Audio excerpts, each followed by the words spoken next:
টানা 5 ম্যাচ হারের পর অবশেষে জয়ের মুখ দেখল চেন্নাই সুপার কিংস।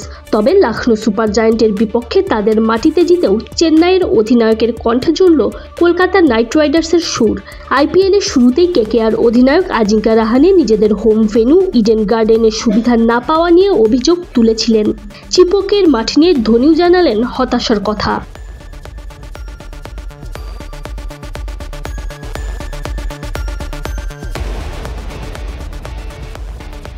আইপিএলের অন্যতম সফল দল চেন্নাই এবারের আসরে একেবারেই সুবিধাজনক অবস্থানে নেই। সোমবারের অ্যাওয়ে ম্যাচে অধিনায়কের 11 বলে অপরাজিত 26 রানের কল্যাণে রক্ষা পায় চেন্নাই।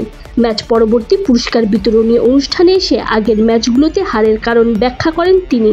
সেখানেই অনেকটা দায়ী করেছেন চেন্নাইয়ের উইকেটকে। কেকেআর অধিনায়ক আজিঙ্কা রাহানের মতো তিনিও উস্কে দিয়েছেন ঘরের মাঠের সুবিধা না পাওয়ার বিতর্ক।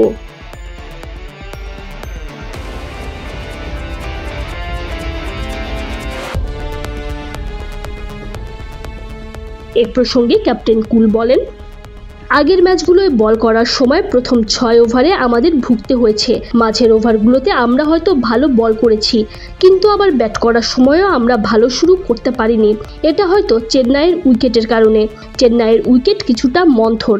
আমরা বরং অ্যাওয়ে ম্যাচেই ভালো খেলছি। ভালো উইকেট পেলে আমরা হয়তো ভালো খেলবো। ব্যাটাররা আত্মবিশ্বাস পাবে।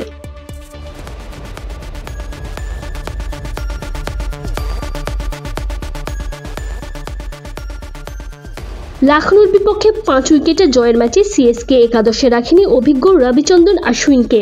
কেন তাকে বাদ দেওয়া হলো সেই ব্যাখ্যা দিয়ে ধোনি বলেন, প্রথম 6 ওভারে আমাদের আরও বেশি বোলার দরকার ছিল। আমরা অশ্বিনের ওপর বেশি চাপ দিয়ে ফেলছিলাম। প্রথম 6 ওভারে ওকেই 2 ওভার করতে হচ্ছিল। মনে হচ্ছিল এই বোলিং আক্রমণে বেশি ভালো।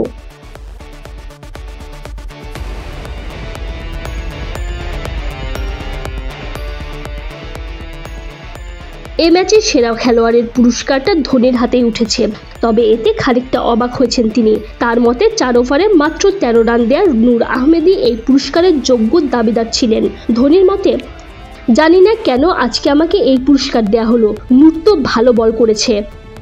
Tanzim Oishi, BD cric time.